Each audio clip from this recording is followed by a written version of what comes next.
Hi, everyone. Julia here, recording this with James on September 4th, 2022. And James, I see you're there. Hi. Hi. Yeah, I'm here, Julia. All right. So you said to remind you about Colin. Yeah, that ties in with what Michael was saying about being a Time Lord. It's it sort of ties in with the sort of things that Yolanda does on True Love Channel. It's another sort of truth drop that most people have sort of missed, an esoteric message that sort of expressed. I call it the art spirit. It seems to permeate everything and it's guiding humanity, but few are hearing it in the right way, so that it's being missed.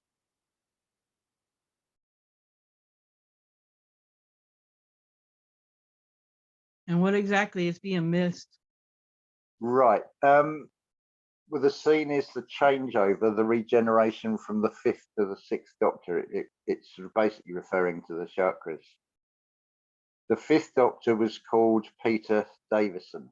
So Peter is Petra, which is rock. So you've got your cornerstone, your solid foundation. Davison is basically referring to David and Solomon. As Neville Goddard puts it, you will see your son who will look just like you, and he is called David, and he will call you father. No one knows the father except through the son. So Colin means victory, and Baker implies creating, cooking. And his opening line is when he's asked Doctor what is happening, he says, "Change, my dear, and it seems not a moment too soon." And then his assistant, who's in shock, she stutters and says, I, but she can't get the words out. And he says, "That's three I's in one sentence. You're very, you sound like a very egotistical young lady." He's like an anti-hero. He takes it back to William Hartnell, the first Doctor. But sort of alluding to an esoteric message all the way through. I thought it was like an interesting little sideline, but I thought when Michael said about being a Time Lord, it also shows the micro version of reset. It may not be 138 years, it may be 138 days in our lives, with roughly with significant events, but it's certainly, you go back in time with the healing and doing that sort of inner work, and you become an artist as well, because you're now painting a beautiful picture rather than the canvas that was given to you. And then, like Michael says, you're sort of seeing these characters exit the stage and you're replacing them with better ones. Right. And I like how you said about the art, because that's what the Toltec wisdom says, that the Toltec holistic school, Roberto there, he says that we should make our life into art. Yes, definitely. Well, it's our Father who art in heaven. It's creativity, it's imagination. There's an art in everything, whether it be growing foods, what is considered as the arts, which interestingly is 7 or 9, those two numbers again, because they've added photography and film, they're classed, which they are. I think when you take something like Psycho, the way with Alfred Hitchcock, the mastery of illusion, particularly with the young lady where she's stolen the money and she's in the car, it's probably not even half a minute, but you get the impression you're in the car with her for hours and hours in that very short segment. And I think the fact it's done in black and white really sort of adds, do we say, excuse the pun, to the color of the story. There's nothing horrific or gory. It's just implied in that film. It's not like a modern film where they just have to show everything and it's just horror for the sake of horror and implanting a horrible image on the mind. But that sort of era, it's far more innocent, and yet I see there is an art to it, and even photography. I can look at some photographs people take and think, yeah, wow, they've really got the eye for composition. They've seen something that and are able to point a camera at it and capture it.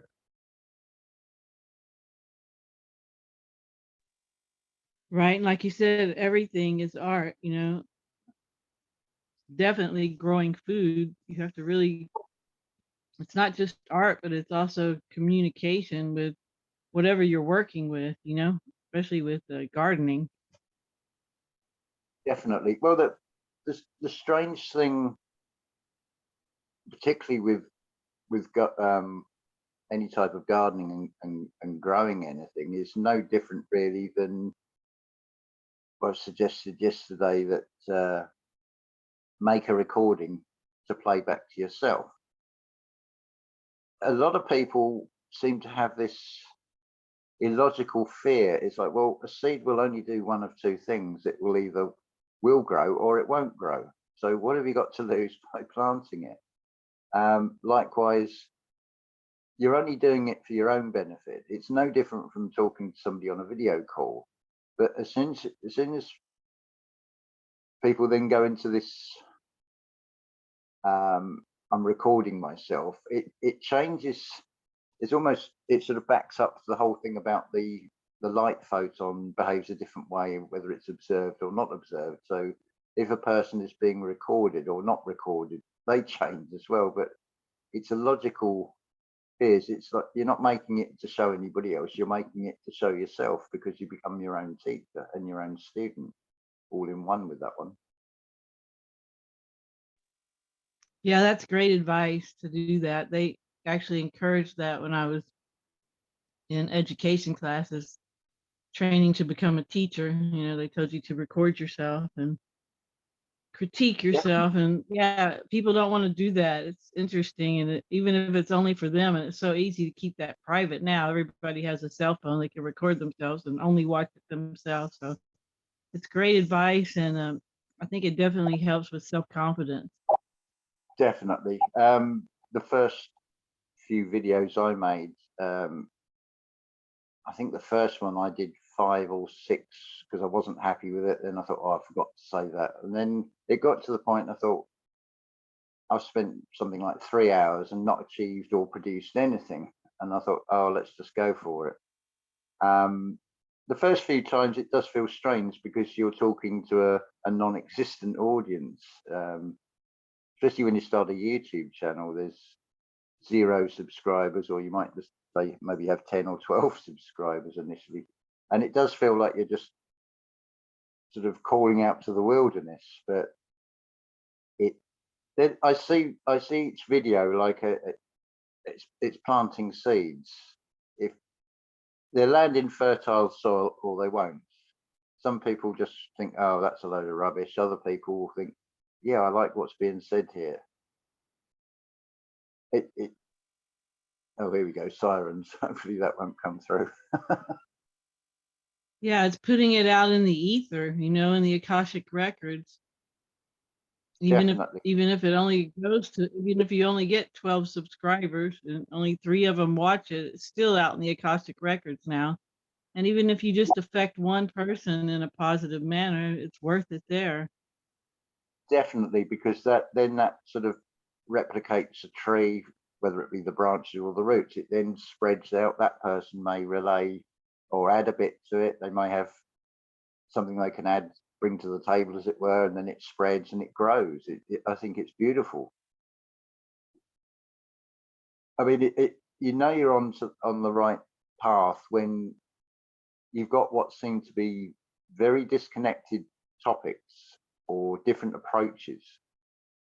So you can come at it as Jason has done with Archaics Channel. I mean, basically the entire truth-seeking community that's looking at historic records, they've now got a working and self-proving chronology. There's no point arguing over little bits of the jigsaw as whether that's the Tarim, when was this built, when was that built, all the little details.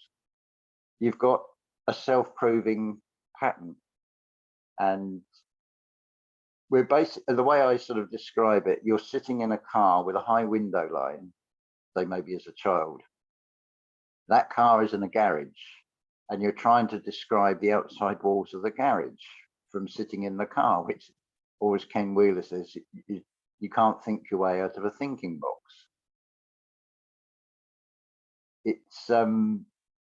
It's not thinking, as it were. It's mastering that, being able to step back from yourself, so you become the observer of yourself. And it's like everything else, it's just practice until it becomes second nature.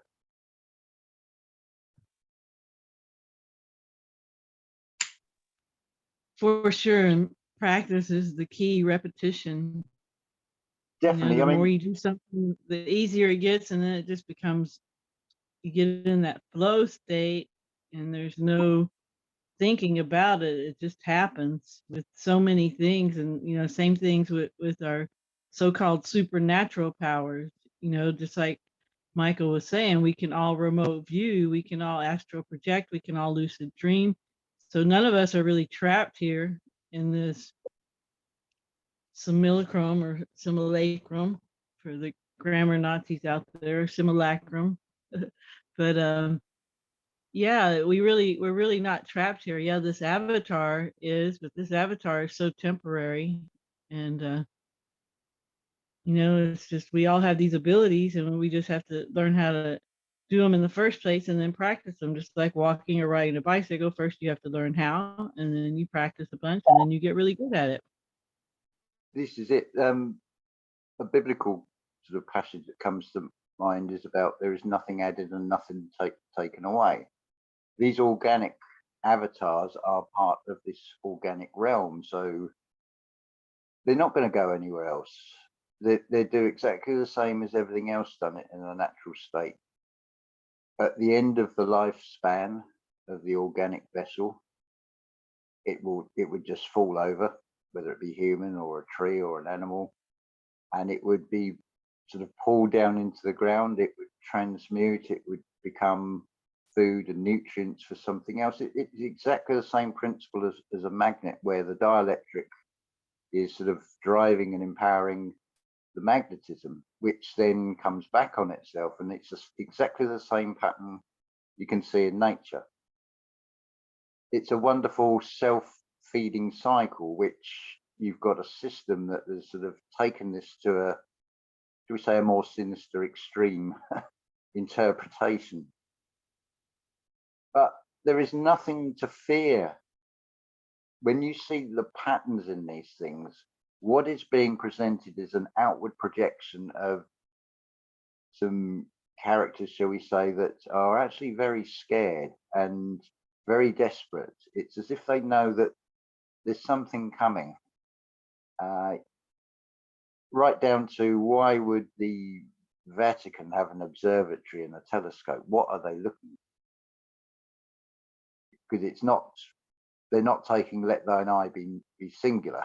Well, they are in a very material sense, but they're watching for something.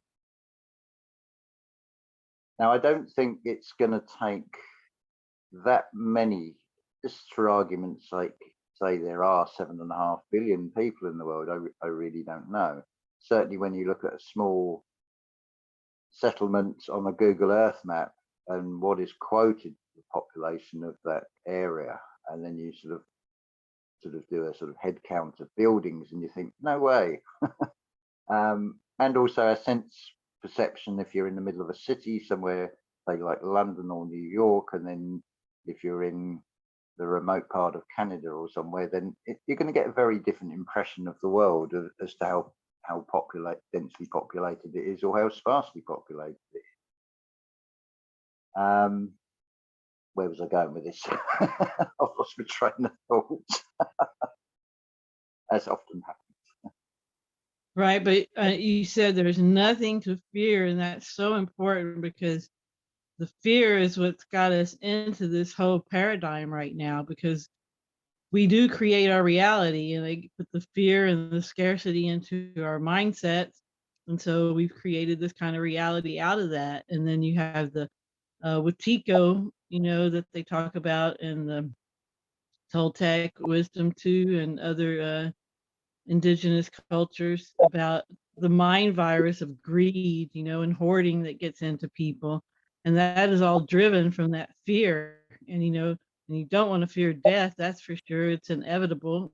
You know, it's like Yeah. fearing going to sleep at night or, you know, just sleeping in general or fearing breathing, you know, it's inevitable. This So, is you it. know, that's such an important thing to focus on. It's come back to me now where I was, well, sort of really the main reason for asking you to have this chat.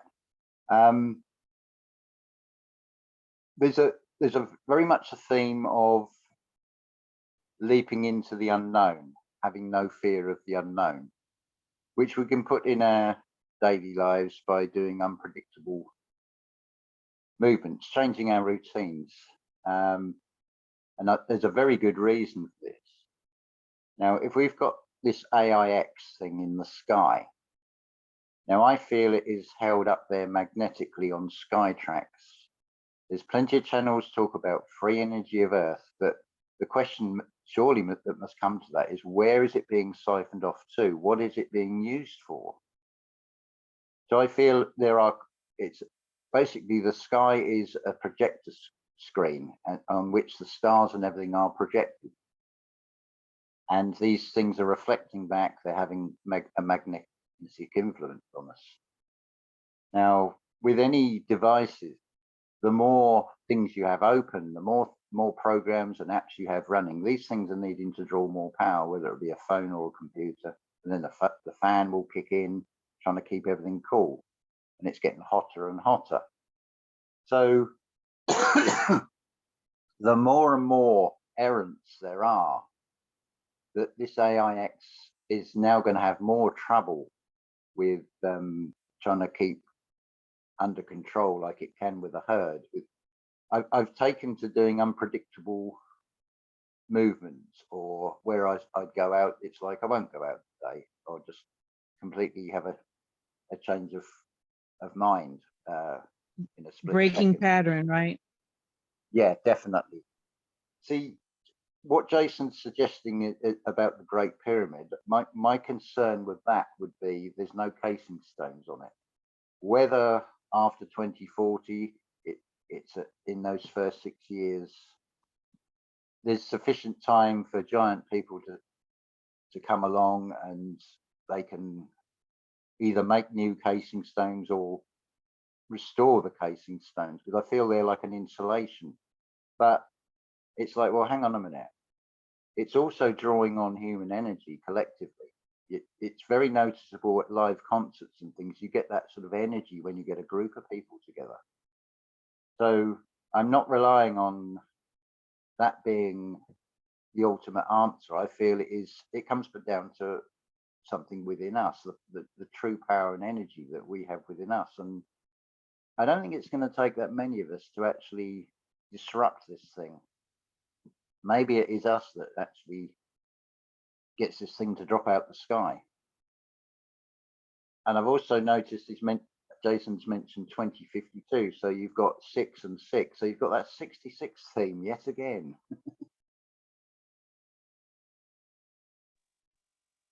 Right, and then there's 2106. Yeah. There's another 666 there. Yeah, But yeah, definitely. the casing stones is an interesting thing, but surely at this point there is technology to physically do that kind of thing, you know, just like there was. And since, you know, he says the what does he call it? The lithotechnic architecture. Is that what he uses? The term he uses Yeah, about the vapor, the Technolithic era. technolithic. So, Yeah. you know, the vapor canopy is going to come back in 2040, then you'll have those same kind of abilities to build. And like you said, the giants or whatever might be, there might be already some bigger people to do it, but I don't even know if the size of the person is necessary with the technology in the True. physical. But think I think it's going to be, like you said, more up to us than it is the physical realm to make all Yeah. this happen. Yeah. The other point I sort of wanted to bring into this, with the fear of the unknown, if you, it's amazing when you sort of make this sort of conscious decision, you get this sort of disillusionment with the outside world and start seeing things that aren't as they should be without even having any answers or even looking in. This is before even looking into anything, and you straight away take this step into the unknown. And part of that is you're opening up the mind. And it's always that saying, be careful what you wish for. Because repeatedly I've had, and this is one of the reasons I started a channel. It was off the back of a Facebook group. And I mentioned about ringing in the ears. And I've mentioned about night sweats. And then people are commenting and yeah, I get that too. And it's like, hold on a minute. I thought the whole idea was social media was all about communication. Clearly there is something going on here. And we may not get the actual answer, but if we share our experiences, we may start to see patterns in things.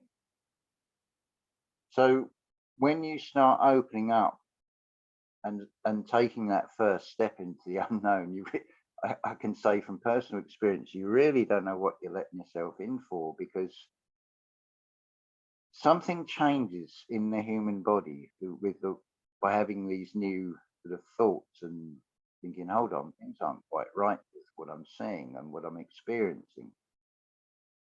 And the whole idea of going through life hoarding things to then start selling them off and downsizing and ending up in a home and then having it all taken away, and you think this is just pointless. But when you open yourself up, you may get one or all of these or several of these: night sweats, anxiety, depression, ringing in the ears, sleepless nights, strange aches and pains. Because you've opened up, you're now open to new frequencies. But we're sort of programmed to think of things in terms of negative and illness. But what you're actually being faced with, it's like if you've never heard a fire alarm in a building before, it's one of the circuits, one of your alarm systems in the body is now communicating a signal. But this is new to the mind. It's like, what the hell's going on? I'm having a panic attack. Because the first time I had one, I didn't know it. I'd heard of panic attack, but I didn't realize what was happening. It does feel like you're drowning because there's this conflict that's going on between, I don't know if it's two halves of the mind or the mind and the heart, and it's like a static, and it's like an overload all of a sudden, and you're fighting internally with yourself. And it's through, in that moment of, I'm having a panic attack, right, all I need to do is slow my breathing right down, get myself back to a calm state, and you can overcome that. Depression was another really big one, and out of that is anxiety. So in my mind, I built this 30-foot high brick wall just to go to the shop for a pint of milk. It's totally irrational, but I don't want to go out there. I don't want to face anybody. I don't want to even say hello to anybody. I can't be around anybody's energies. And it's a terrible, traumatic thing to go through. But when you understand what's happening, and it's all about language and communication, like language lessons of the heart. This is a language lesson that the body is communicating, and the brain is not receptive enough to understand that, that's telling me something. So we look at it in the negative way and, oh, I'm having a panic attack. But it's basically a period of adjustment, the early stages. So when you take that step and you become open, think of it like a radio. You're not just tuned on one frequency, you're picking up multiple stations. So you're going to feel a lot more. But it's understanding that it's not something negative. It's not something that's hurting you. It's something that is actually helping you. It's a giant to overcome, like a 30 brick wall. You're playing out basically David and Goliath. You're facing at this huge monster that you don't seem to be able to overcome. But there comes a point, and the clue is with those, it's 5 small pebbles in the sling, and straight at the third eye of this giant.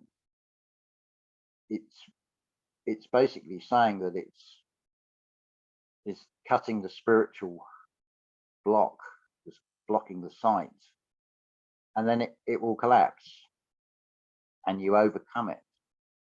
I'm talking from experience of going through this, and it is a horrible thing to go through, and often you don't have anybody around that's been through it. So I'm also very grateful for these experiences, because I'm not going to say to somebody with depression, oh, cheer up, you'll feel better, because if it was that easy to do, nobody would have depression. But going through the experience, it's like I'm in the position now to say, I know where you're coming from. I've been through that, but I'm the proof that you can come out the other side of it. Again, it's practice with all of these things. I don't know if you've had, I know you've had some horrific experiences, Julia, but I don't know if you've had this side of it as well. I've definitely dealt with the depression a whole lot, and sometimes not some anxiety, a little bit here and there.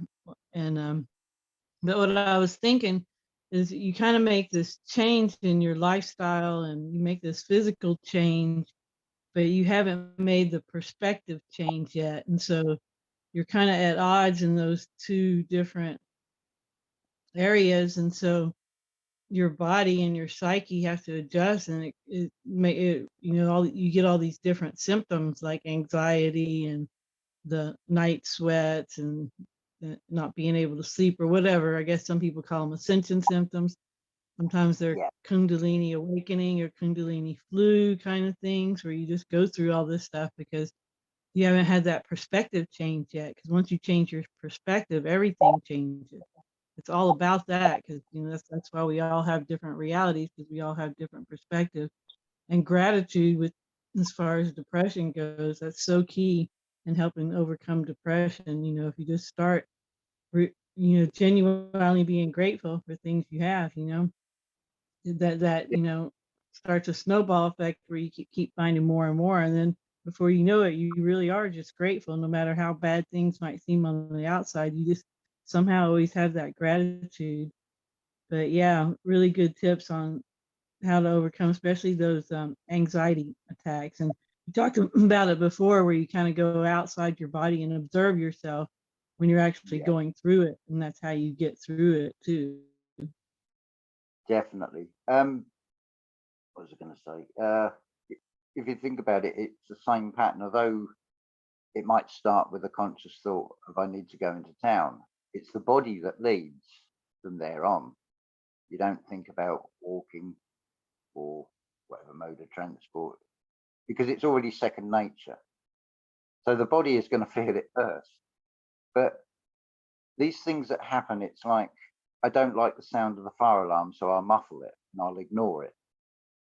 But that's your body telling you you've got a fire going on inside you that needs to be addressed. You can't hide from it. And if you think of your life as being like chapters of a book, as you're reading that story, say if it's a whodunit, trying to work out who the criminal is in it, as you're going through the chapters, it's like, well, I can't quite work it out yet. And then you get to the end of that chapter and it's like, now that makes sense. And there comes a moment with all these things, well, ringing in the ears is another one. And it comes a point where you think, now I've got a different perception of it. I can see what it's trying to teach me. I mean, to me, the ringing in the ears is I don't know, should we call it a spiritual communication? Because it definitely changes in tone and pitch. And I try and observe like what part of the ear am I hearing it in? Because it seems to go up in tone, it seems to lift up in the ear or drop in the ear. And it's a very distinct sound from the external sounds, but I've got it right now. It's sort of gone And you up. know, the same thing happens when I'm doing biofield tuning on someone. The pitch of the fork changes when you hit these hangout zones, these stuck energy spots. And so the tone totally changes. It'll go really low if it's like depression or pain or something, really high if it's anxiety or some kind of excitement. So it's interesting that the ringing of the ears does the same thing when Yeah, you know, it encounters different types of energy. definitely. I can almost see that it's with the biofield tuning, it's something that hasn't yet become a physical block, but from what we've in our feeling, what we've in the instructions we've put into the body, like when we feel fear, it's creating a very acidic environment. I mean, potentially it could become cancer. It can manifest. It manifests in the body in all sorts of ways, and it's a beautiful thing when you see where people are getting these problems. It ties in with where the astrology ties into the body, and this is the beautiful thing. The one topic like biofield tuning, the doing language lessons of the heart, even what Jason's showing, it all fits in like cogs that are meant to go together anyway. To me, that says we're definitely on the right track. The number sequences I see really is just like a thumbs up or a like on a Facebook post. It's like a spiritual communication of you're on the right track, keep going. It's very easy to fall into that rabbit hole of what does that number mean? What does that number mean? You start looking on the internet to get the definite meaning. But well, who actually wrote that down in the first place again? I take a cross section of about 4 or 5 from the opening sort of paragraph when you type in what is the meaning of 144, for example, and I'll take the cross section of 5 or 6, the averages across, and look for the common message. And it's like, okay, that makes sense to me. I don't need to keep going back to that every time I see that number. I mean, 144 is basically 9, which is a symbol of it's completion of man. So when we're in these avatars, you hit the 9s, because basically you come out, and it's amazing. It doesn't matter whether it's a reptile, a fish, a bird, or a human, any animal, they all resemble a number 6 as a fetus. And you're basically coming out head first, so you're upside down. And a 6 is basically flipped over to becoming a 9. So there's your pole shift that's going on internally. So we go from a 6 to a 9. So it's reaching a sort of, I would, well, I don't like to say a milestone. I call it a smile tone. Just move the S of the spirit to the start, because it's all in the spiritual. So, and it seems to be when we reach these points on the spiritual path that we are rewarded. I certainly have been. There's things, it's like, even if it's, now that makes sense to me, or, oh, how wonderful that's happened. That ain't a coincidence. And it becomes this beautiful picture where basically artists, we're given a blank canvas and somebody's painted a background scene. We're basically like Mario in Mario World, and we're arguing over whether the brick tunnels came before the castles or before the hills. It's already there. There was nothing made that was not first made. We're co-creators, so the original creator, as it were, I mean, is the creator of the Mario Brothers game, who puts in the sort of the adversary at the end of each round, is the creator of that game actually evil? this is a sort of question we're sort of asking about this reality, whether this is something that's outside. I have had a little glimpse of this in sort of basically doing a meditation. It seems that we are, I don't know if it's part of our consciousness. It's almost like a sort of a round ball with spikes. That it's a symbol that's been used a lot over the last 2.5 years. It seems to be our true self put into, it's not a virtual headset, it's a virtual body set. And then you sort of come into this realm. This is the little flash that I saw. It's like, it's a shame I couldn't see a bit more. Maybe I'm not meant to, but it's like, well, yeah, that makes sense to me. We're in like a holographic realm, and we're now put on a virtual bodysuit, and we're here to experience it. Now I feel the object of this game is the creator is doing like a child does with, say, a doll's house, and you've got your wooden mummy and daddy characters, and that in that child's imagination they become those characters. They animate them, they do all the talking for them, they move them about. This is basically the same thing. It's having that childlike thinking, that childlike wonder. You come into this world, you don't have a language of English or whatever, you don't know your 12 times table. The only thing you've got is observation and feeling, and it is the feeling that is the real sight, it is the real sound that goes on with it within us, and how we feel about things is going to change the serotonin, the adrenaline, and all the other chemicals, and either cause an imbalance or we can bring it back into harmony.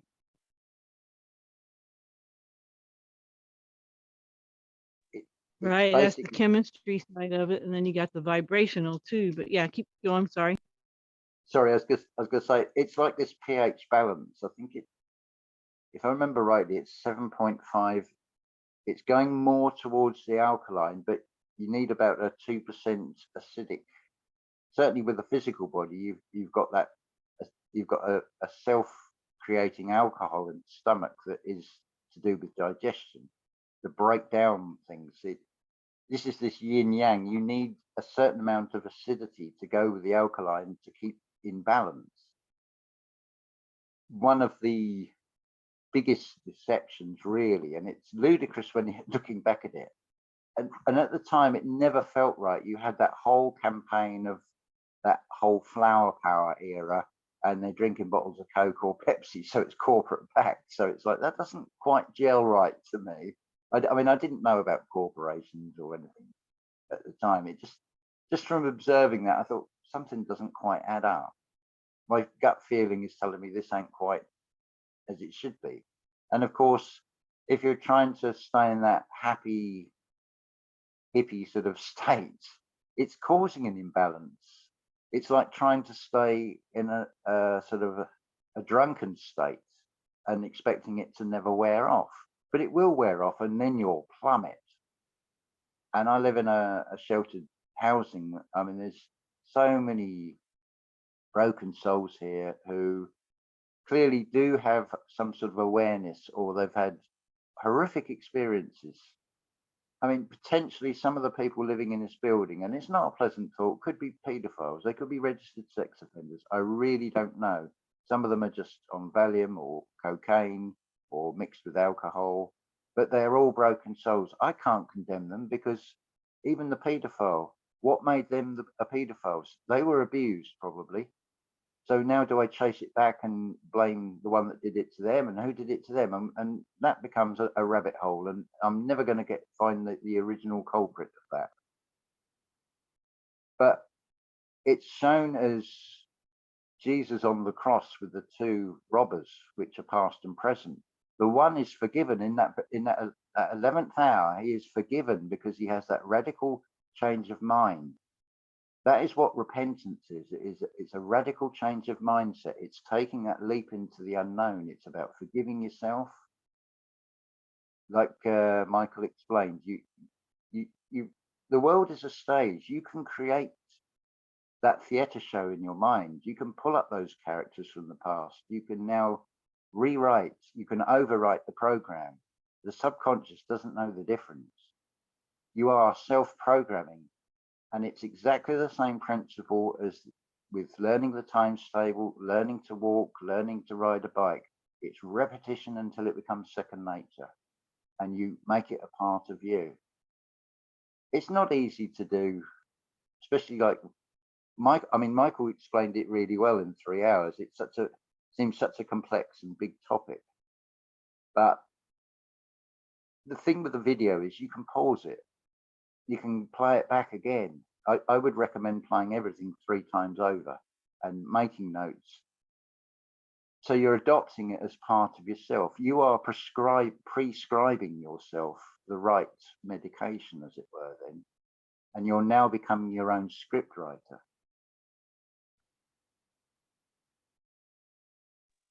Right, and there's magic in repetition. Sorry? There's Sorry, magic in repetition. Yes, Cutting definitely. out. Yeah, it did on exactly the same place twice. Magic in the sorry, I didn't quite get that. Well, in the repetition, you know. Yes. Oh, Yeah. You always have repetition with magic. Definitely. Well, once it's a winning, once you found a winning sort of formula, as it were, then, well, yeah, keep going with it. But to me, it's now, I've proven it. I don't need to keep proving it to myself. It's like I need to expand this out. I mean, I didn't go down the language lessons of the heart method as such because I didn't know it. But from what Michael was saying, I've put a lot of that into practice anyway. But I took the role of Robert Oppenheimer.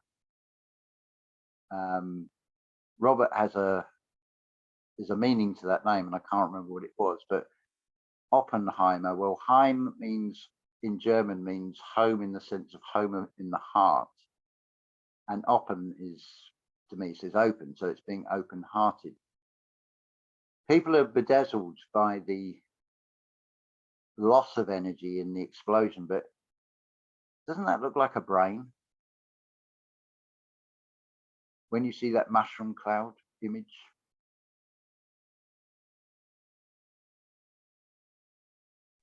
Right. Well, I basically,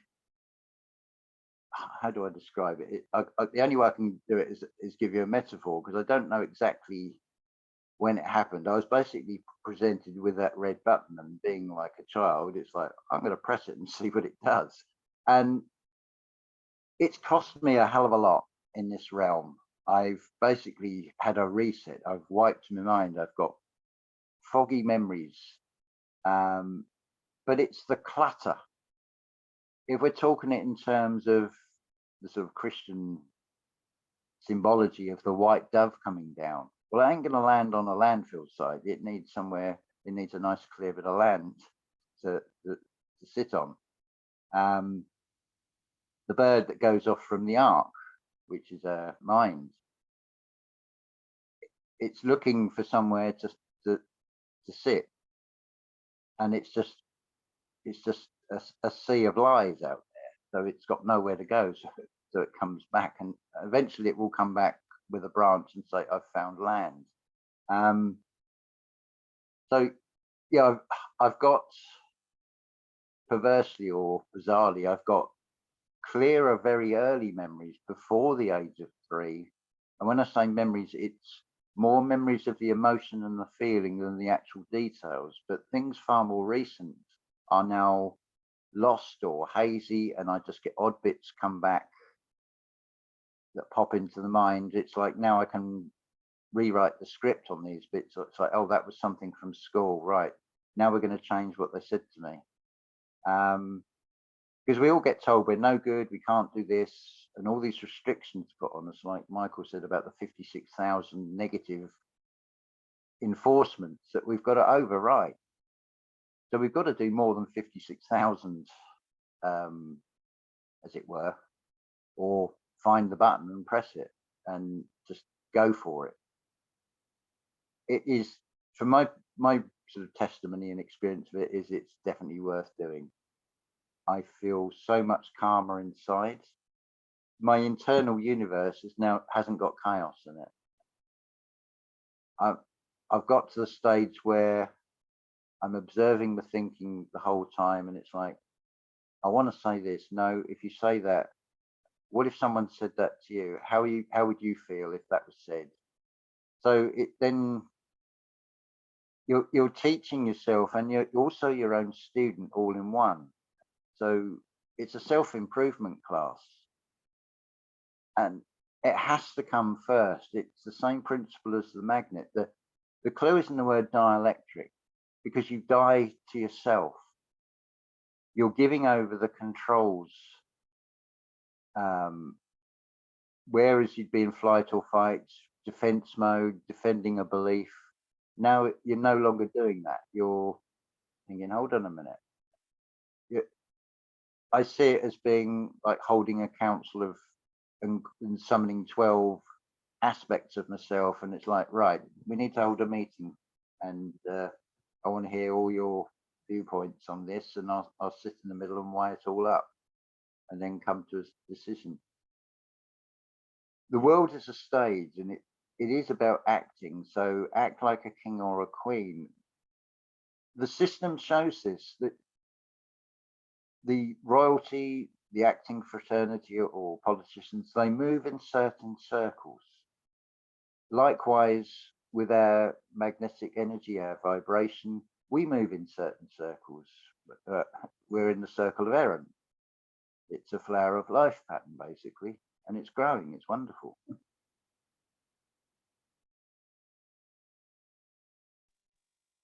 Yeah, very well said, James. Thank you. So much there. I try and use the everyday observations as analogies, because it's like they're things people can relate to. You can never sell anybody anything unless they can see themselves in it, whether it be a house or clothing. And you'll hear people say, I wouldn't be seen dead in that, because they don't like a particular color coat or whatever. So it's bright yellow or something. And it's going to display an image they don't want to display, because we all advertise in one way or another. We're all displaying something about ourselves, whether we realize it or not. It's just the way it is. Even by just letting my hair grow and my beard grow, I get compared to this or that sort of famous or mythological character. But it's like, well, hang on a minute. Look at the whole Greek pantheon, apart from maybe Apollo and you're one or two, but most of them have got long hair and beards. So but I'm playing all the parts anyway. I'm even playing this, what people would call Satan, the destroyer of the world, because I have destroyed the world internally. There's no external destruction. It's all gone with inside myself. It's like wipe the slate clean. It's like, I've got a brand new start. This is wonderful. I've now got a blank canvas. The outside external world is still looking as it did, but how I go out into it and how I feel about it has definitely changed for the better. I'm not getting sucked into the negative fear aspects of everything, because everything on the truth-seeking side is like a controlled opposition that is selling the fear aspect. So it's still harvesting a negative energy, and that's what's keeping the imbalance. This is humanity that's doing it to itself, collective.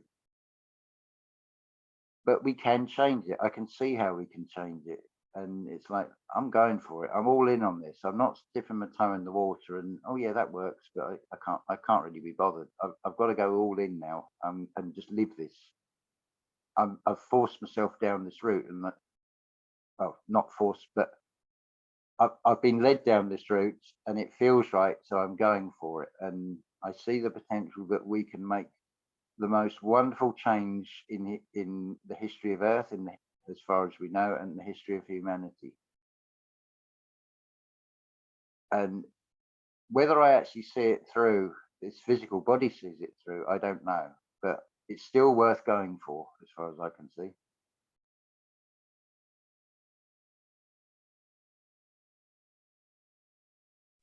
Right. And the change all starts with us individually, mostly getting out of that fear mindset, and Yeah.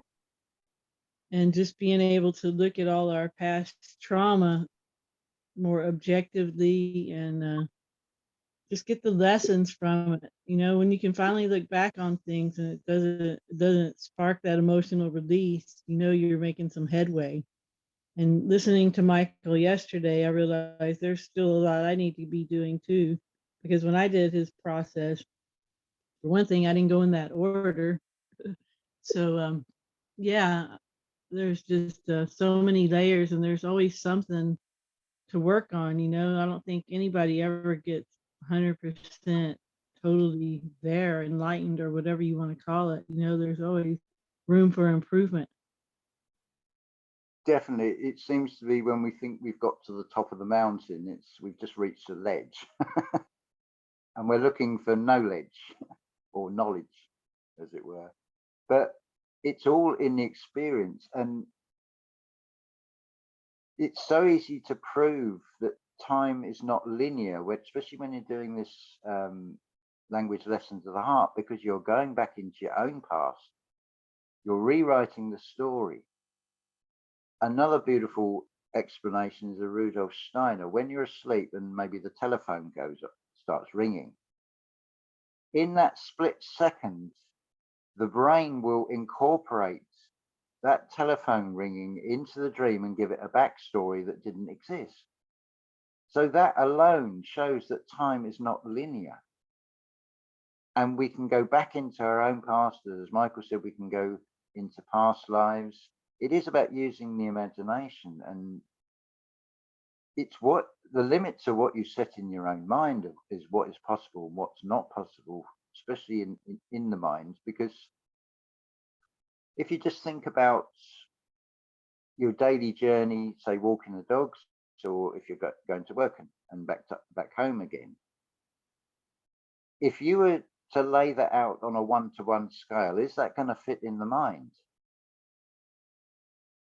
So it shows that the mind, because it can see further than just that sort of one journey, it's bigger than the physical realm, and the mind can go anywhere and at any time, forward and back. There's a whole new universe in there that's, I don't want to find the edge of it.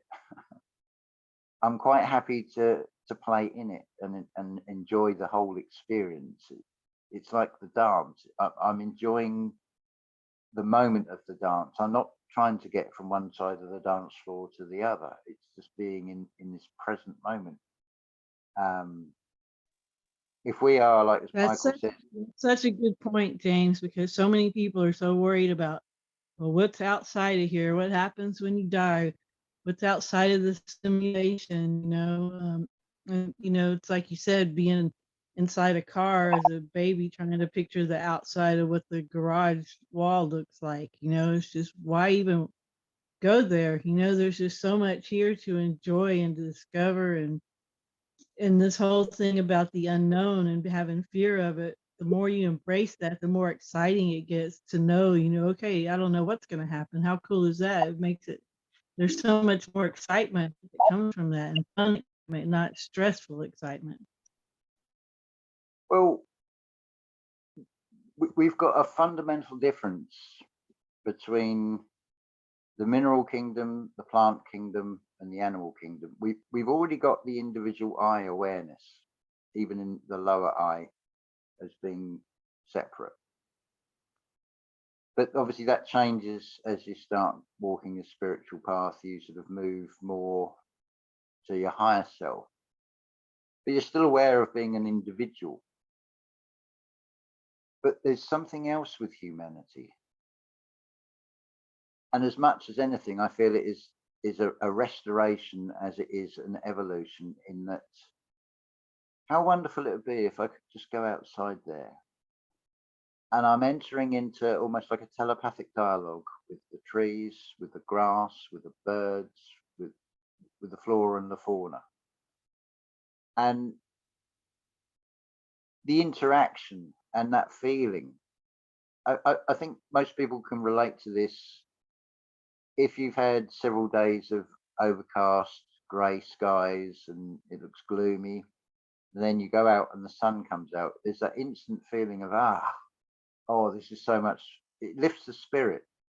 So imagine, we're now going back to the sort of dielectric, that potential, that not the actual nuclear explosion, but the potential that causes that.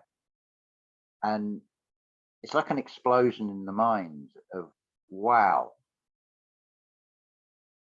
I don't know where the limit of this is, but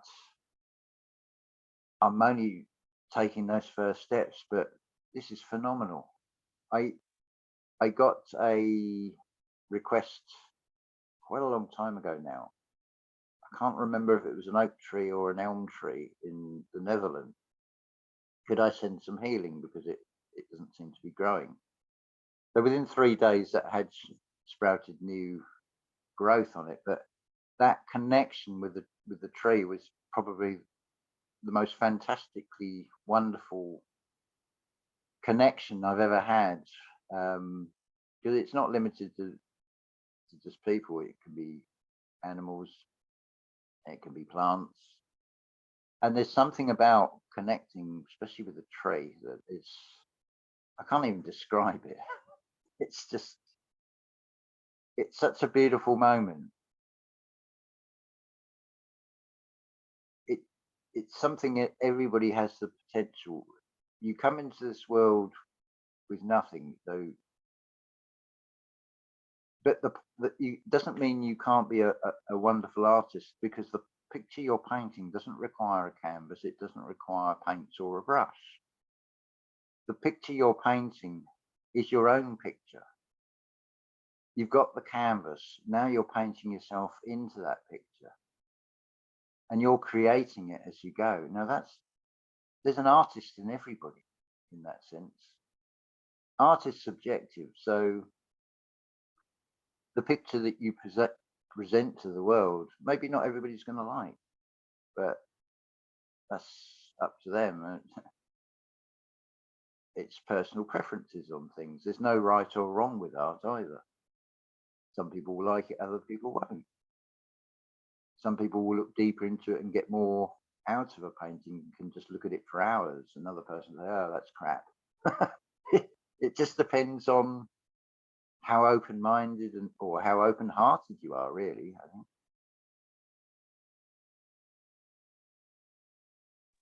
Right. And everybody wants to just kind of, or a lot of people want to just be like everyone else and have the same picture, just make copies and all have the same thing instead of being unique and authentic.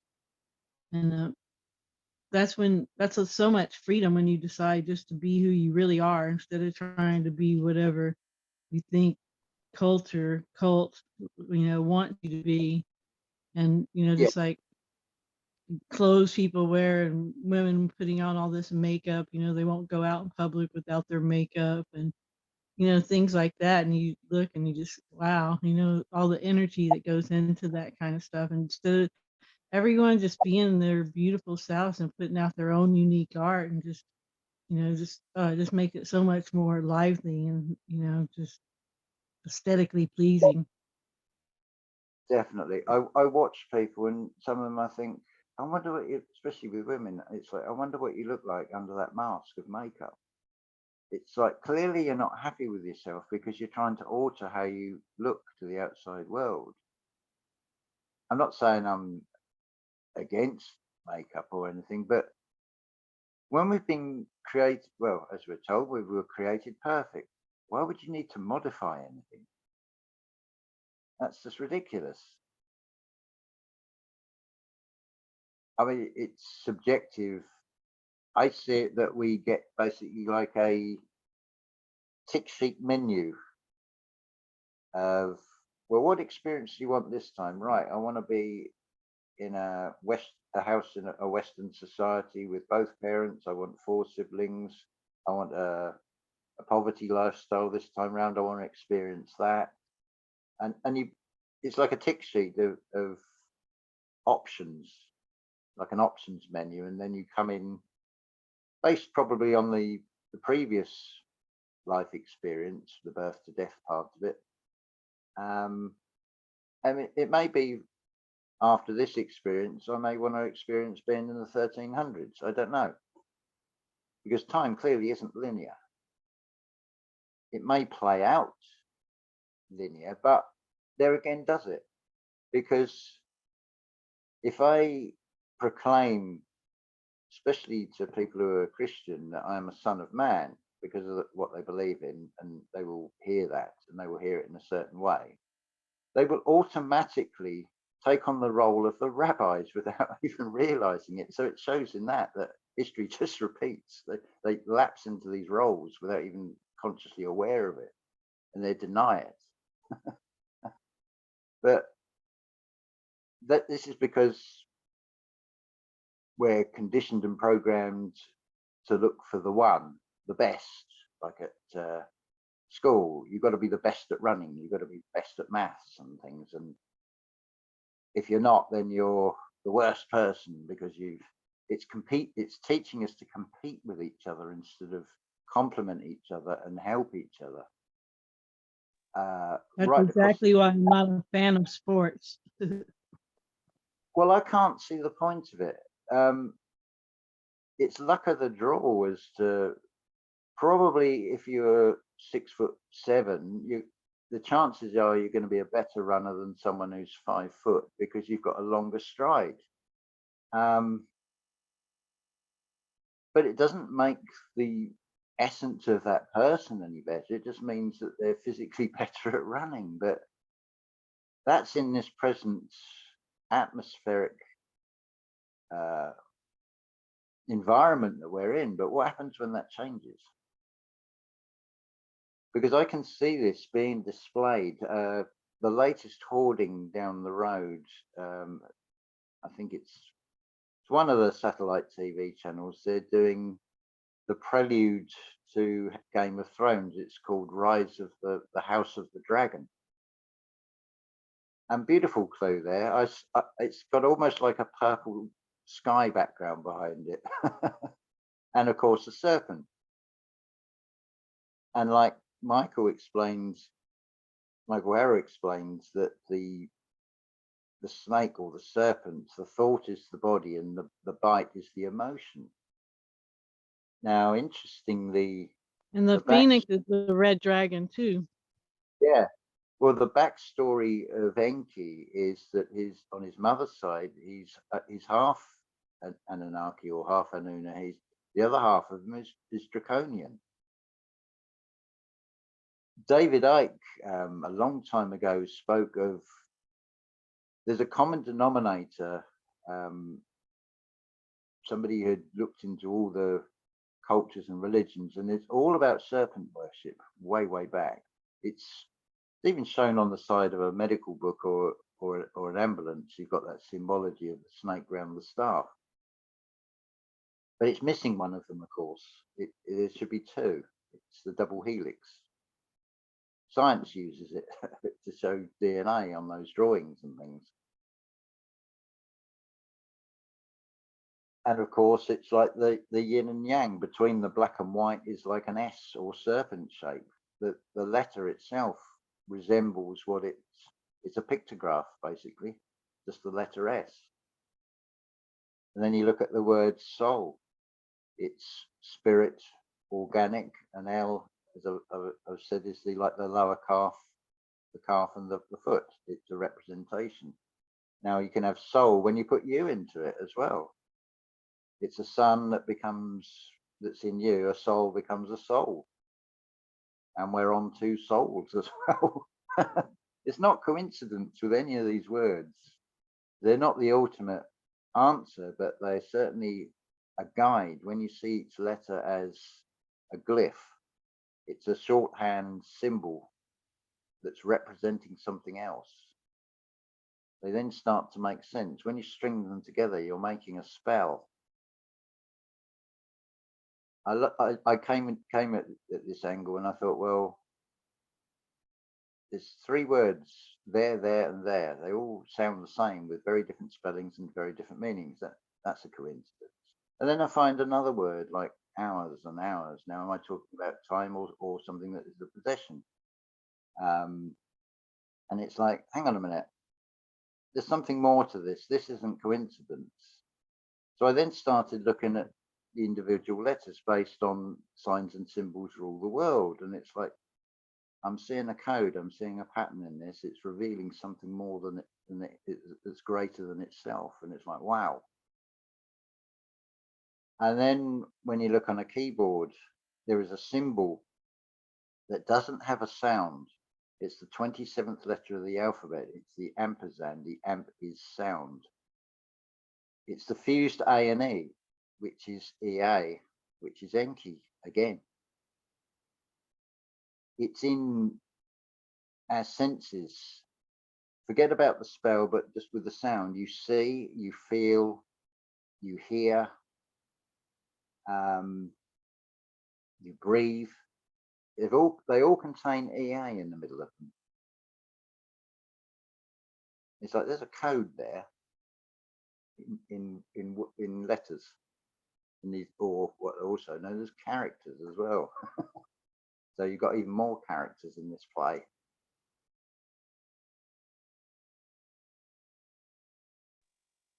Yeah, characters everywhere, and layers and layers and layers. Yeah, Yeah. they're also described collectively as letters.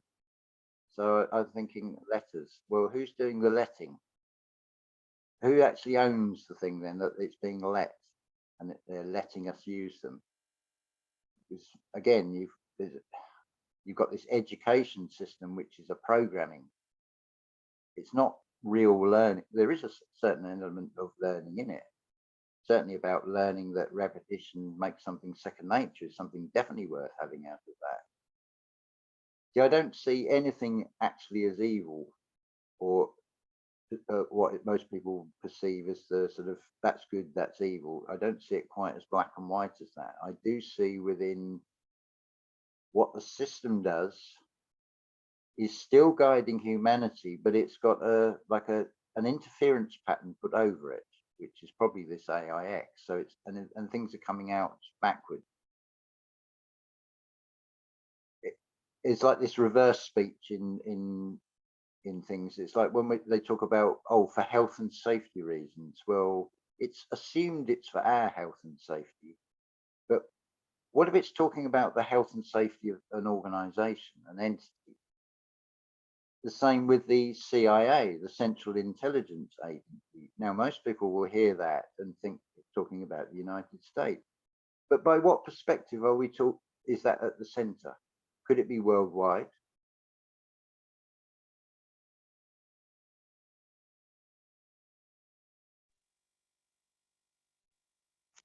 Right. Yeah, they're always putting stuff out there that has to be decoded and deciphered. It's never just straightforward.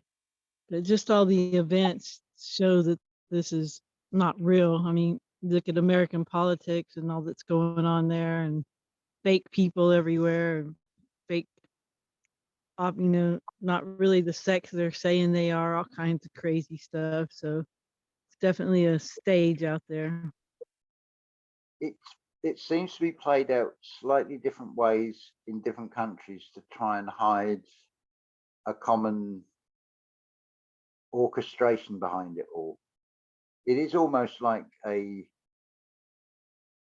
sort of concerto for a symphony orchestra. So the violins are playing this melody, the counter melody is played by the brass instruments, and you see this pattern. It's like, well, if one of the Southeast Asian countries can come up with a way of turning a landfill site into a beautiful landscape garden, that's a success, because we're then shown all this terrible plastic problem, well, there's a solution there. So why isn't it being adopted by every other nation? They seem to be test runs. It's almost like we know there's a reset coming, so we're test out a few things to see how it goes. We'll also test out how humanity reacts to it as well. Is what connection to humanity going to make? What are they? What if we present this to them? What are they going to say?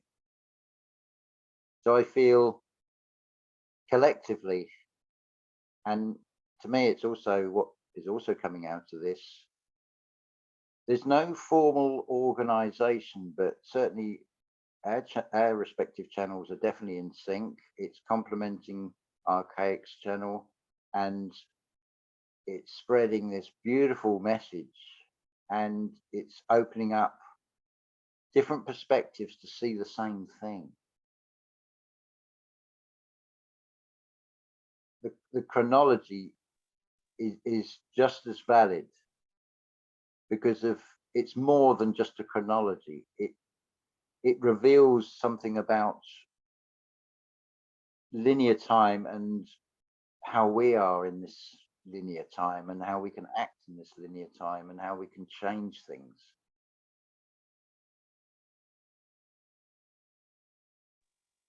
Yeah, what potential we actually have. Yeah. Oh, yeah. We are that.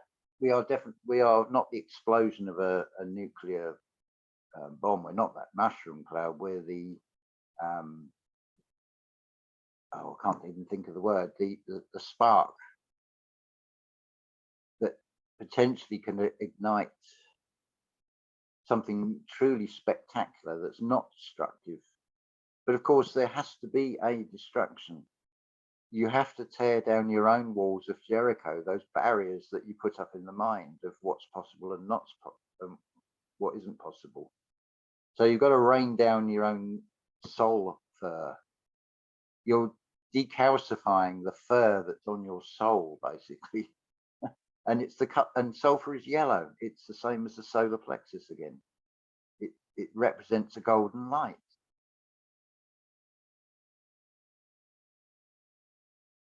And we do this Tower of Babel thing in a way, from when we're as a toddler that's sitting in a high chair. That's like a tower, and then we're lifted out by our parents and put down on the floor. Eventually we start walking, but we're still at a lower level than we were when we're in this Tower of Babel, because we babble as a baby. So you've got we're playing out all these parts. It's just interpretation and perspective.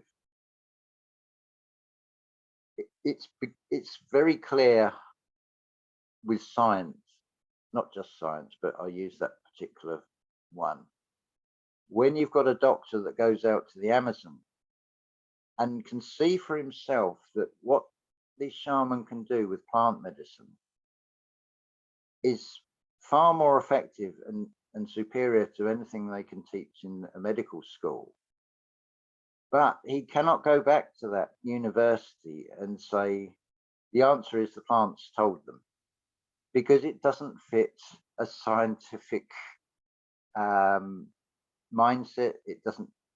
It's peer reviewed, basically, same as the Bible is peer reviewed. It's a select few that got together and decided this is what we're going to have, and it's exactly the same with science. And it's a very blinkered perspective. It's not seeing the entire picture. So I remember saying one of the earliest videos, you've got religion on one side, science on the other, and this huge great grey area, and it's in that grey area that is the truth.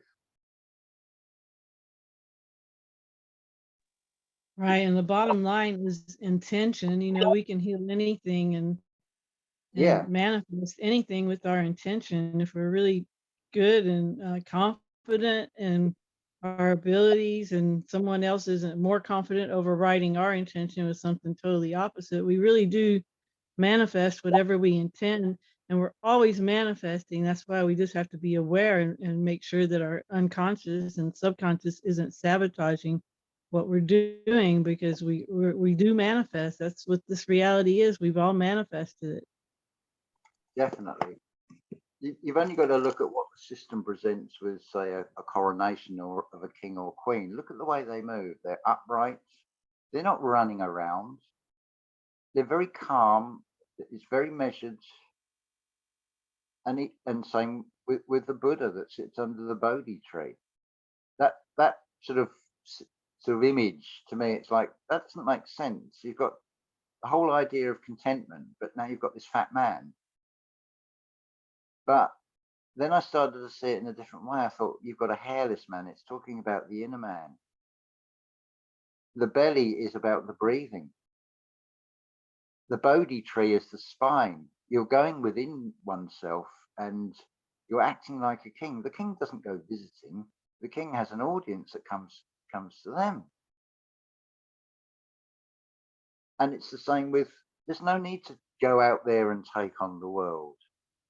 Just purely by your energy, you will, if your energy's on a certain frequency, you will draw that same energy back. So if you're in a fear state, well, you're going to draw more people with that same energy. And this is something you can see in everyday life. You're going to get people with common interests coming together, say a chess club or a bowling club or squash club or something, or football, and you've got shared interest and therefore on the same frequency to some degree, and you come together. So this is just a logical step. We're now moving us into the esoteric, into the spiritual rather than the exoteric, and putting this into practice. But it's not a written formal thing, because the AIX isn't going to be able to read that. It's now going to be with its algorithms thinking it can't predict what we're doing. It's going to need more power. It's going to reveal itself. Darkness always reveals itself. So this thing that's cloaked will reveal itself. It's shown in Star Trek. A Klingon. What is a Klingon? It's a parasite. It's magnetically stuck to a Skytrack.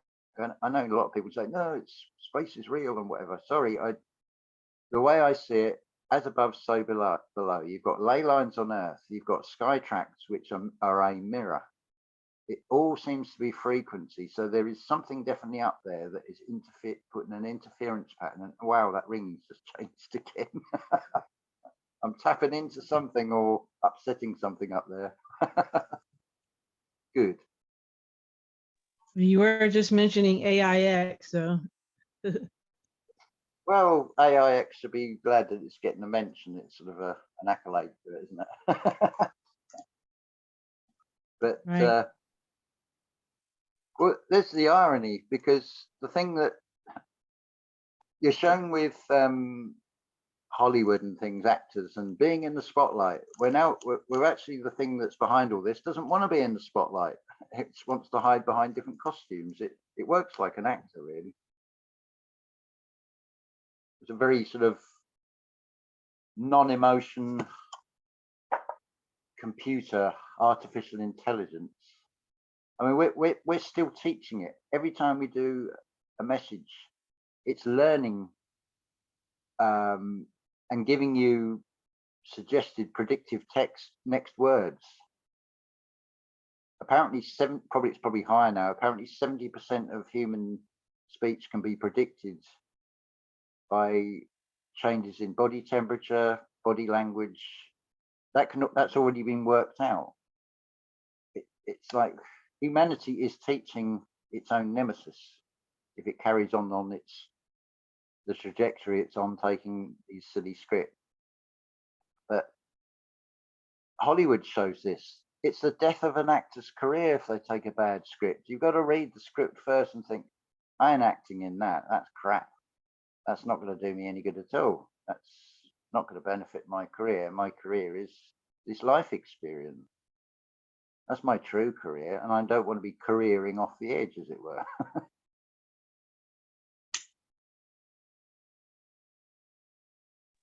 Only the best scripts. Yeah.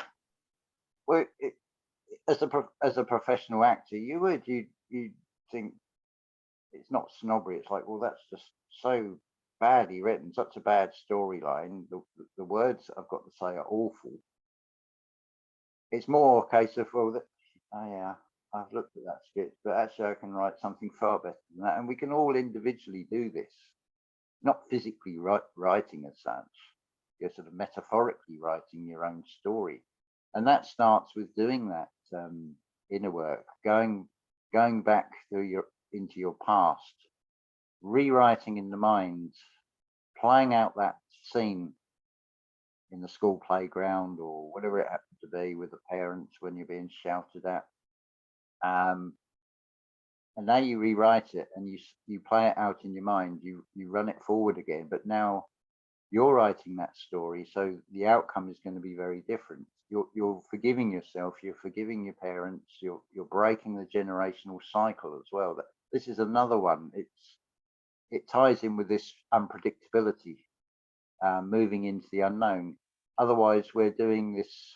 Well, my father was a coal miner, and his father was a coal miner, so therefore you will be a coal miner.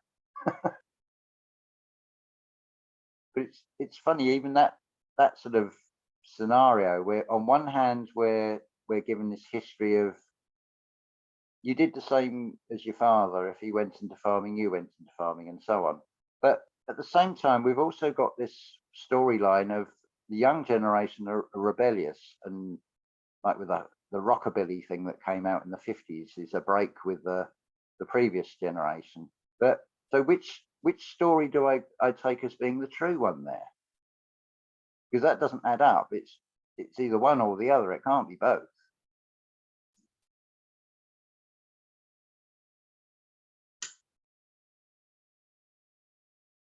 Personally, I think I'd go with the sort of the rockabilly, being the errant.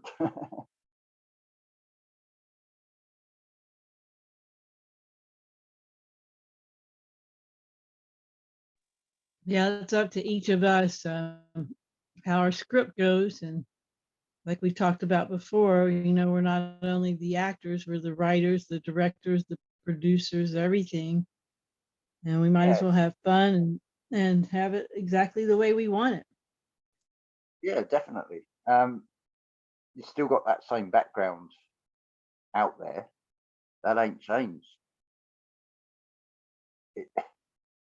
What has changed is our perception of it, and because our perceptions change, how we feel inside ourselves changes.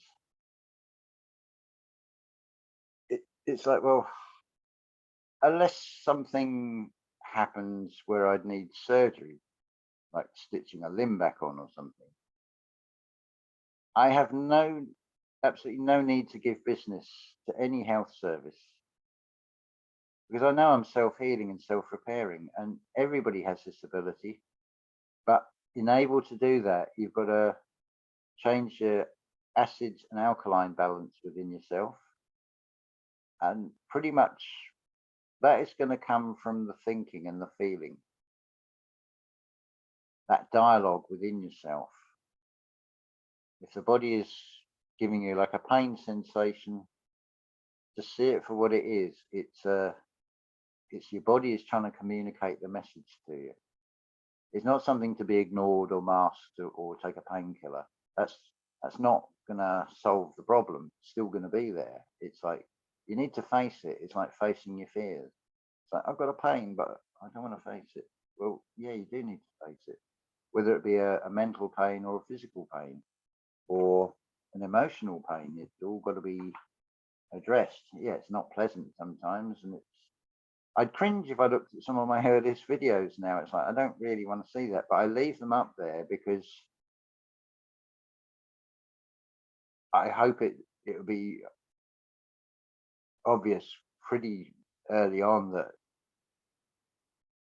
the being I've become now is not the same being that was 4 years ago. Physically, we're not the same. If you look at a baby and then look at the grandparent, that baby is going to become like that grandparent. But they look like very different species. It's because we've got this very slow moving film strip with these time frames that are moving very slowly. But I think it's every 19 months, every cell in your body renews. So you are never the same person. You are continuously changing. You are continuously growing. From a child's perspective, everybody is an adult, but then you grow and become one of them. You become one of us, which is shown in the Bible again. Are they to become like us? But the Tower of Babel, we're actually destroying it again, is internal. We don't need that Tower of Babel. We can find the kingdom within. Seek and ye shall find. And the answers are always within. It's always the last, whether it's like car keys. Where did I put my car keys? They're always in the last place you look, which in some ways sounds ridiculous because, well, they've got to be in the last place you look, because if you've already found them, you're not going to keep looking for something you've just got. But it's such a simple saying, and yet it's such a powerful saying when you hear it in the context of spiritual growth. We all look externally for answers, only to realize that, hold on a minute, I've got the answers within inside myself. I just don't remember it. I've forgotten. I've got amnesia. I've forgotten what it was like to learn to walk. I've forgotten the method, the blueprint, and yet I've done it many times up since. I've done it with school. I've done it with work. It's all repetition. It's learning through repetition. But we forget the object of the game. We forget how we can do it. We disconnect ourselves as much as anything else. And this system encourages us to forget ourselves and forget who we truly are and become this avatar, which is just a way to carry us around in this organic reality. But it's not the end. It's not all there is.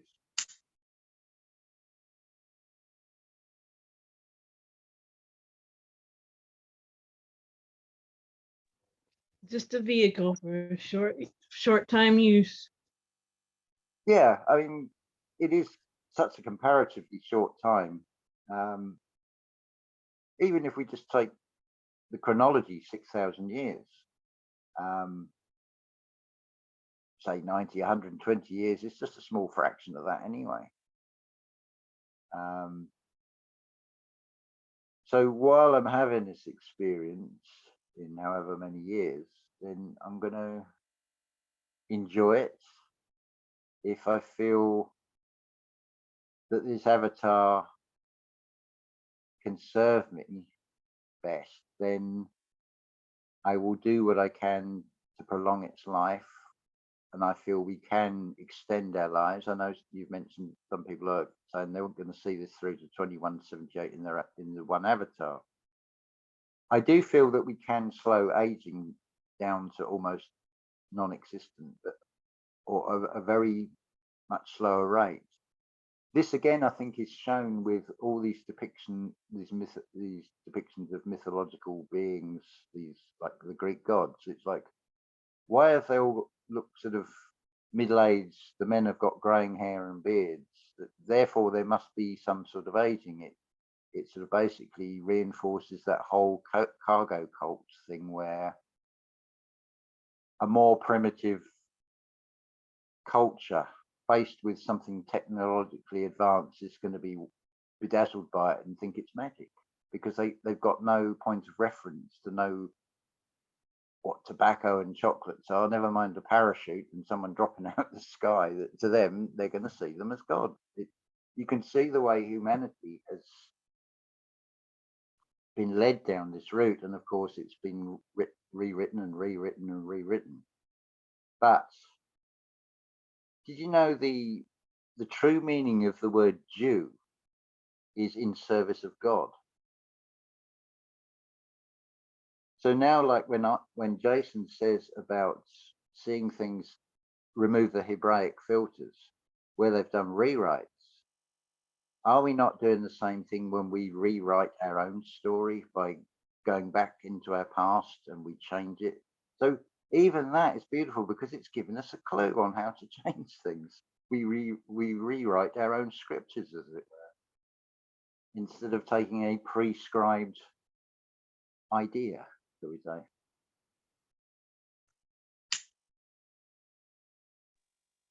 Yep, that's how it works. Because until parents are truly healed when they're raising their children and always watching over them so they don't get into any kind of trauma as they're growing up.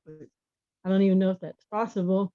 You know, everybody's going to have some room to do some work to find those judgments and reprogram themselves to, make sure they're manifesting this fearless life that they want. Yeah. From what I've seen in films and sort of memory, the ones that were the popular, sort of more rebellious ones at school, generally later in life, in the material sense, haven't done so well for themselves.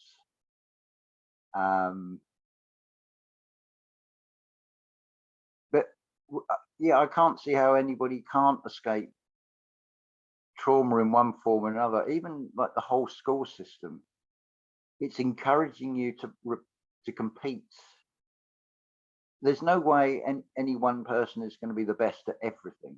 I know sometimes you get these sitting people at school. It's like, they seem to have all the friends. They seem to be, they're the popular one. They seem to excel in in sports, they excel in this, and it's like, there must be something there. But that's a lesson in life as well. But it's encouraged that we compete. We've got to be better than that one. You've got to have more than that person. You've got to have a bigger house. And you hear it in opening conversations. People will say to me, what do you do? Breathe is not an answer they like. What they want, what they're actually asking is, what job do you do? Therefore, how much do you earn? So I can make a judgment on you of whether I'm looking up to you or looking down upon you. So if I was to say I'm a doctor or a bank manager, they'd see me straight away in a very different light than if I said, oh, I'm a beggar on the street. I'd still be the same person that's talking to them. I'd still be in the same avatar, but they're now, from that one question, they just made a judgment just like that. But it's a bit of a curveball when someone says to me, what do you do? And I say, oh, how do you live? I say, I breathe. And they're like, that takes them back. They don't know what to say to that initially. It sort of rocks them. Or how do you feel? It's a series of nerve endings all over the body. How do you feel? I'll answer it literally. I like to have a game with it because I like to spark by giving them an answer they're not expecting like that. I'm trying to spark something in them to say, that's interesting. Whether it works or not, I don't know. Most people are in this world of doing, chasing, paying the mortgage, wanting that dream holiday, and you got to go to work. You got to keep busy all the time. They're not allowing any time to process anything. They're in chaos like that. I've been like that. I know what it's like. It's awful.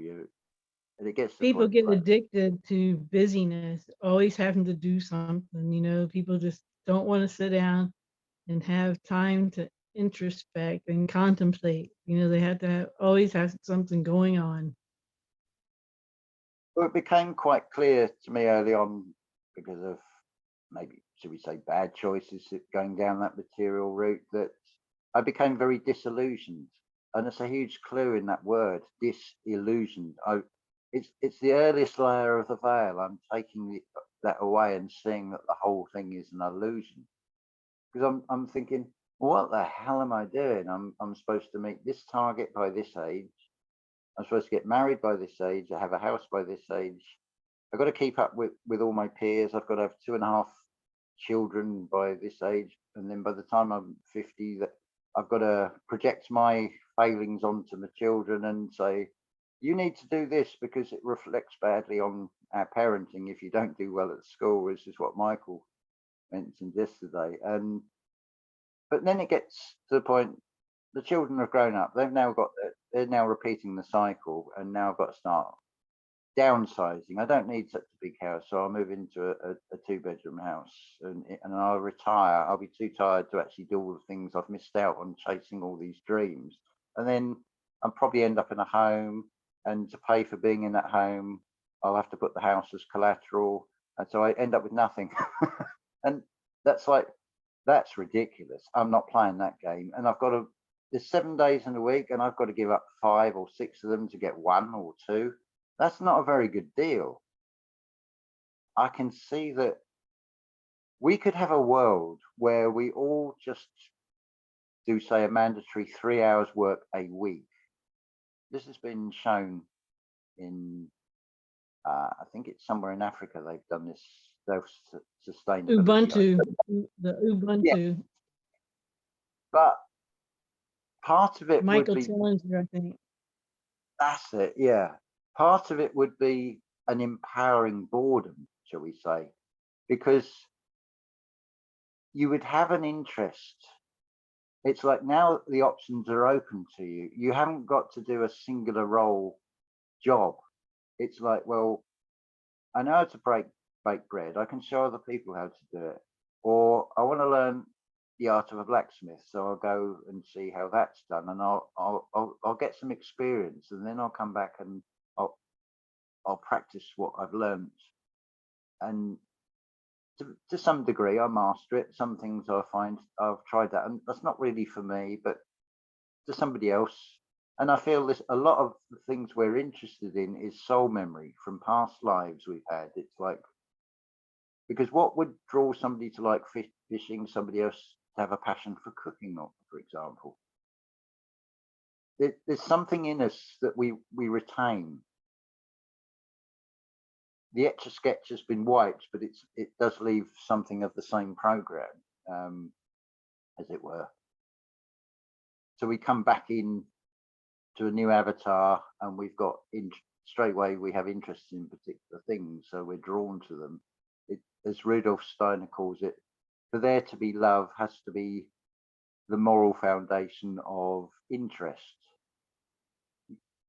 For love to follow, it's like, you're not going to have a puppy unless you have an interest in it, and there's the foundation, because without the interest, you're going to ignore that puppy. You're not going to feed it. The poor thing's going to die. So the two things go hand in hand anyway. The interest and love are part of the same thing to me.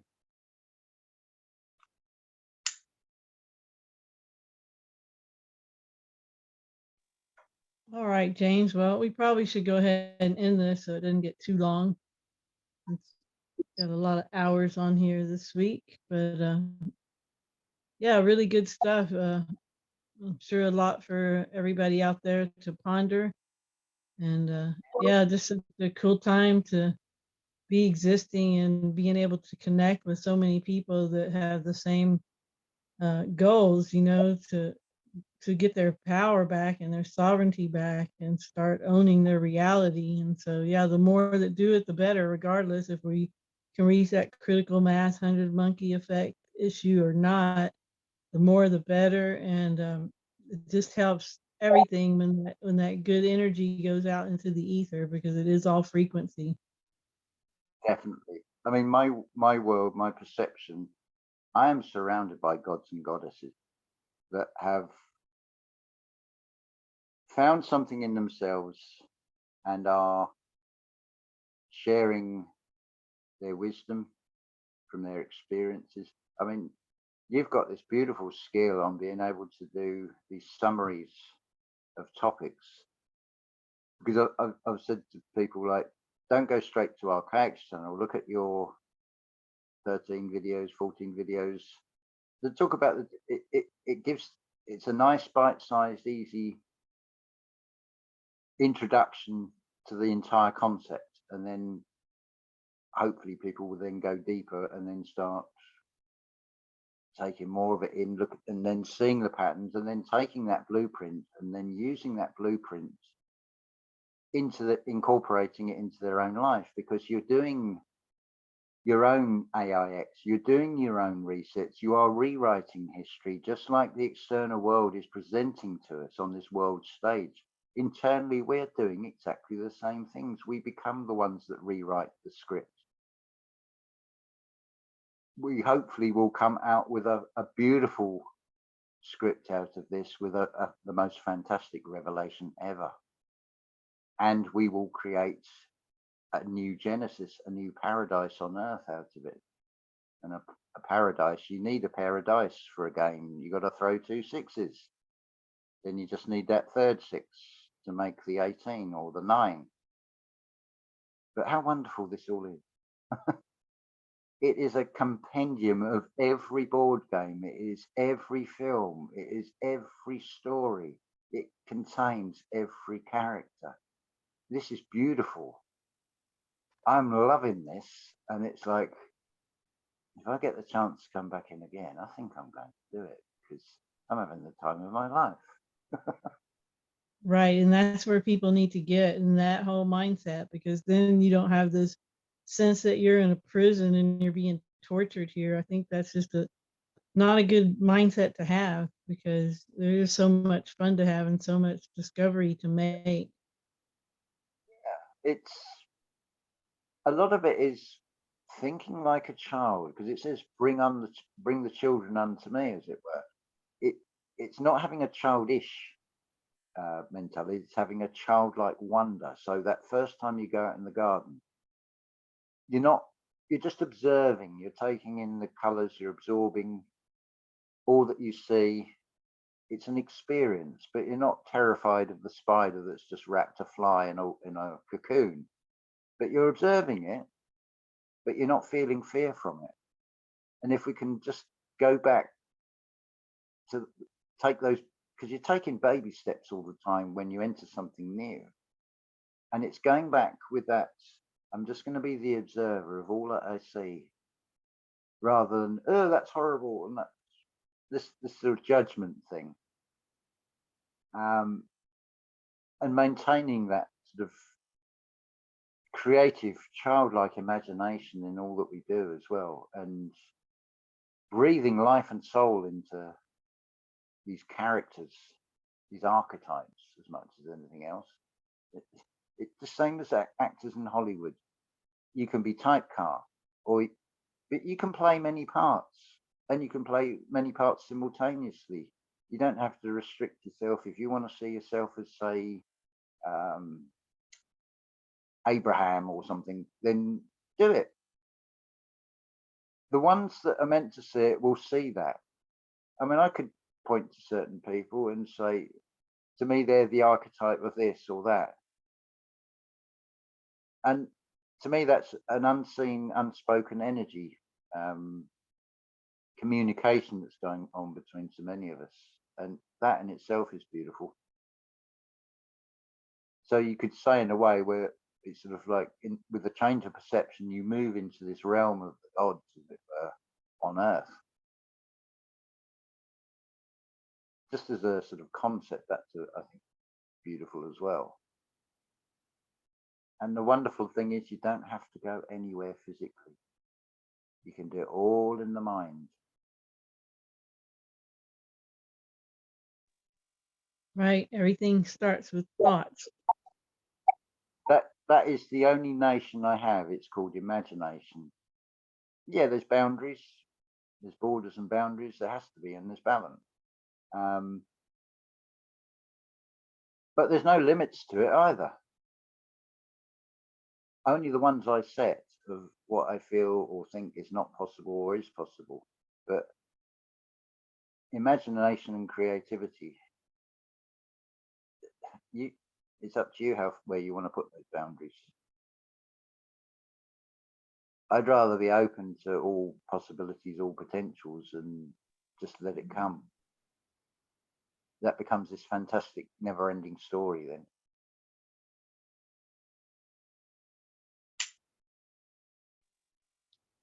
Excellent advice, James. So on that, we'll go ahead and end. And thank everybody that made it this far for listening. I hope you got a lot out of this. And always try to focus on what you want and help others when you can. And we'll talk next time. Thanks again, James. Talk to you soon. Inviting us on. Thank you.